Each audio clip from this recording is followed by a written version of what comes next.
Welcome back to the With Joe Wehbe Podcast. My question for you today is, what is a tipping point? What is a tipping point? And there is a fantastic book written by Malcolm Gladwell called The Tipping Point, and it's quite a short read and it's very interesting. And it's basically diving into the fascinating phenomenon of word of mouth. We always talk about word of mouth in marketing and in spreading ideas, but it kind of unpacks how it works. Now, there's an example in the book of discussing crime in New York in the 1990s and the whole broken window effect, or the broken window theory. And so the story goes that there was all this crime in New York in the 1990s. Lots of bad things happening, from murders to felonies and all this sort of stuff. And there was I think it was police commissioner, William Bratton, who came in trying to clear things up, and I think came across the broken glass theory, which is that all the signs of, I guess, derelict in a neighborhood, because they found obviously this was the crime committing was isolated and concentrated in certain neighborhoods. They found that the graffiti and the broken windows, to hark back to the name, and all the signs from the environment that this was an unkept kind of area, encouraged and exacerbated instances of crime. So by cleaning up the image and getting rid of graffiti and things like that, this would actually, and cutting down, all sorts of stuff on the streets that visibly signal that this was a place where crime was going to be allowed to ensue. By cutting down all of that stuff and cleaning up the streets, so we always hear that term in movies, it would actually have an impact on crimes being committed. And it's probably an obvious idea, but it'd be hard to imagine how powerful I think that those signals from the environment are themselves. And I think what they found by the time that Bratton had, I think he came in the early 90s. They started implementing this around 94. And by 1996, they found that felonies reportedly had dropped by 40%, and the amount of murders had halved, all from cleaning up the streets rather than having to, intervene with people directly. And so it seems very funny that such a small dial of tidying things up and the image that's reflected to the neighborhood would have such a big impact on people killing one another and stealing from one another. And the relationship is something maybe understand through the lens of this tipping point.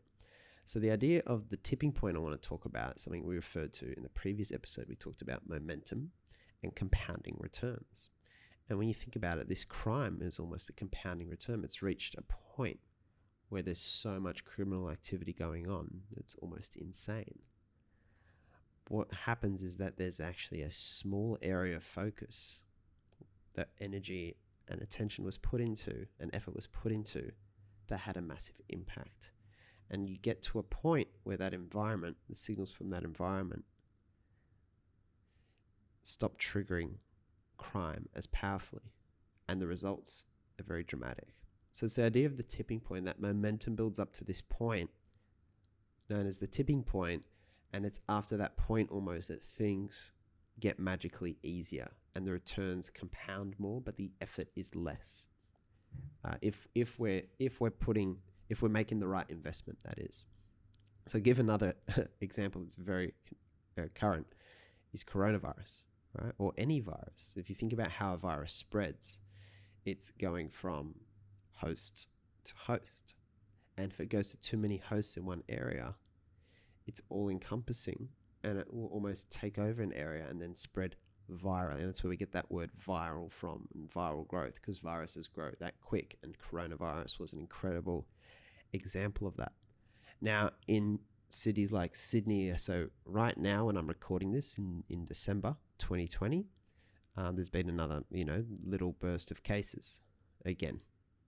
All right, so there was no community transmission. Now there's been a couple come back, right? I think 17 or 20, maybe more.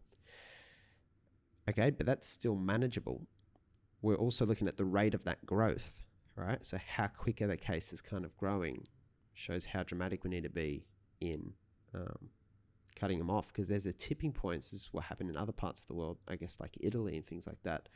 there is a tipping point where the virus gets to so many hosts that the rate it's going to keep growing at, it's going to completely tank the health system. It's not the number of cases now, but it's the rate of growth it's heading towards a very dangerous tipping point, after which it's too late.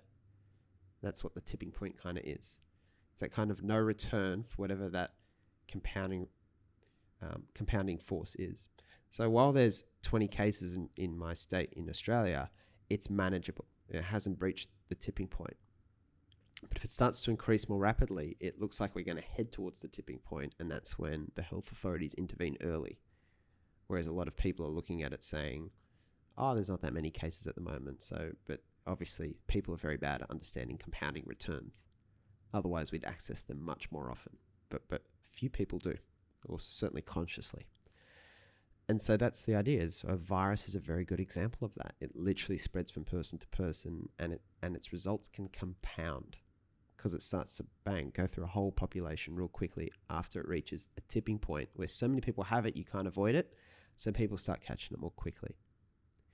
Now the question is, we're not looking to spread viruses, but we're looking to access other compounding returns, make our lives better in compounding ways, and life better for other people in compounding ways.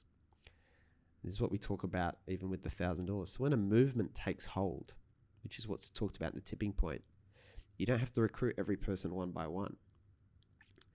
It's kind of like a brand's compounding return, right? When Nike and Coke first started out, they weren't powerhouse brands that everyone had heard of and were familiar with.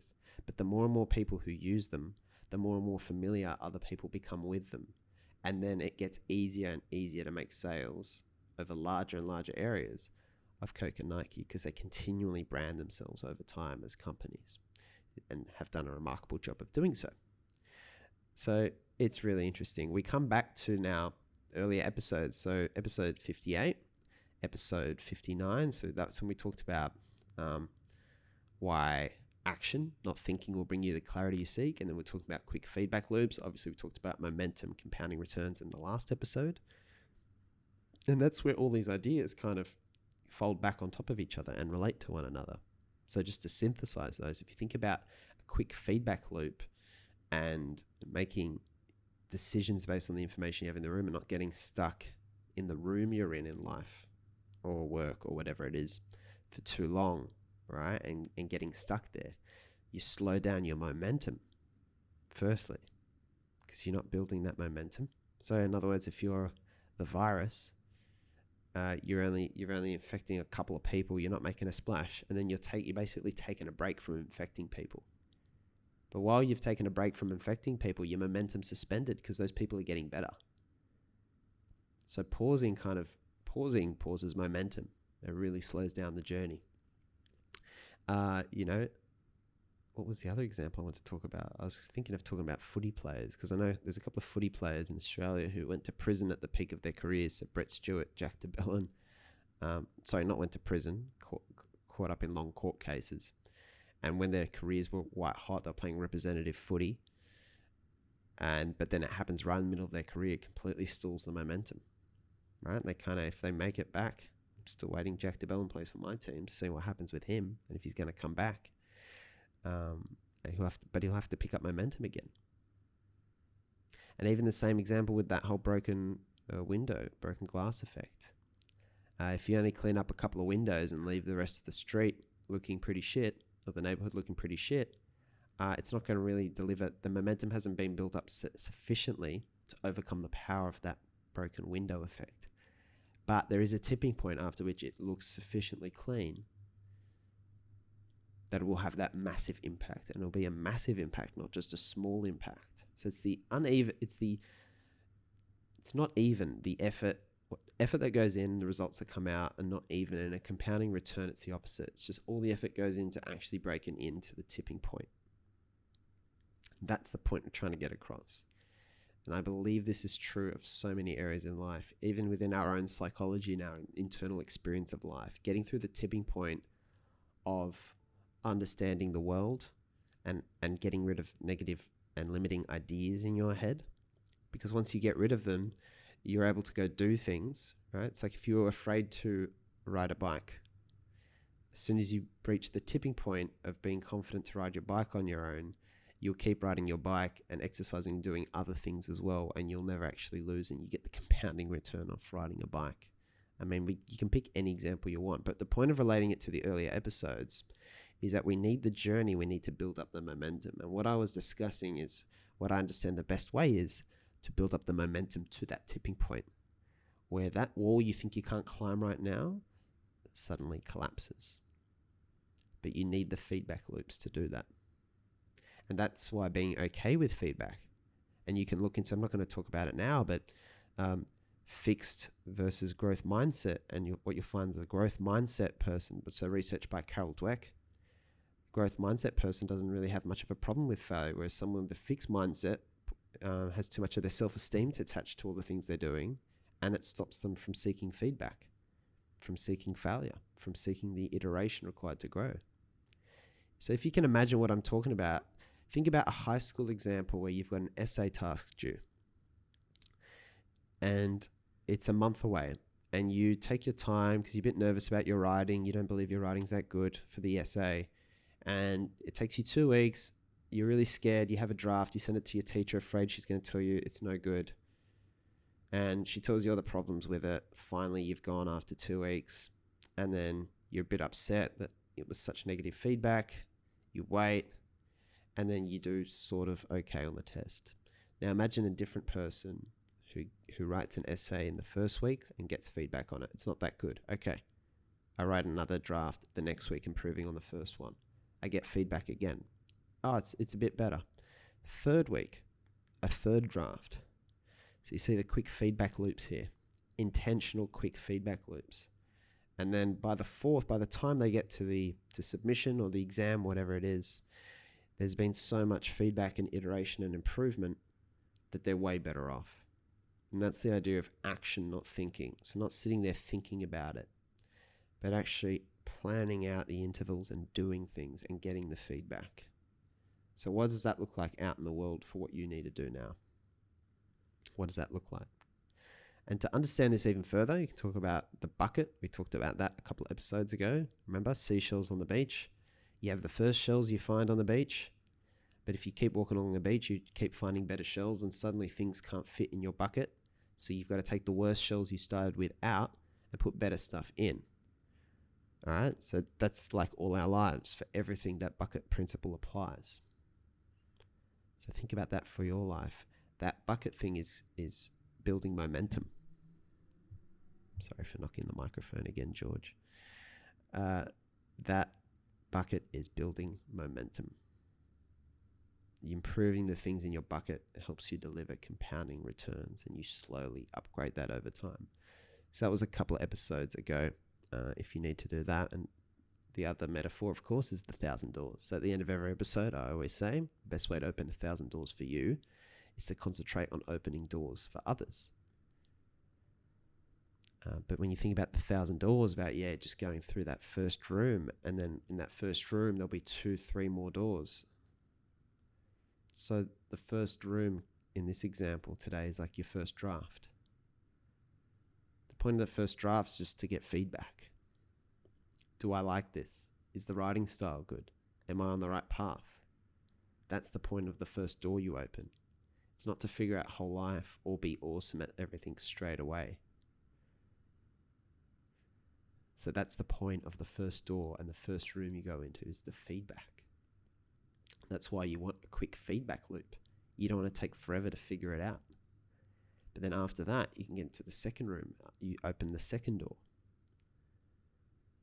And what you'll find is that bucket thing of slowly improving the things in your life, or your attitudes about things, or your options for things, whatever you're thinking about right now, get better as you go. So what's your tipping point you need to breach? What's the wall you need to climb? And then instead of looking for one door that opens at the top of that wall, why don't you look at the first door that gets you the feedback for the second door? That's going to lead you on a journey that's eventually, at some point, if you keep going on it, not knowing what room it'll be in, at one of those rooms, you'll open a door at which you're looking over the wall. And that's smashing the shit out of your tipping point. This has been the With Joe Wehbe podcast. Remember, we're here every freaking day, so make sure you tune in again tomorrow. More resources are on the website, www.withjoewehbe.com. But yeah, that's all I have to say for now. I look forward to seeing you again tomorrow.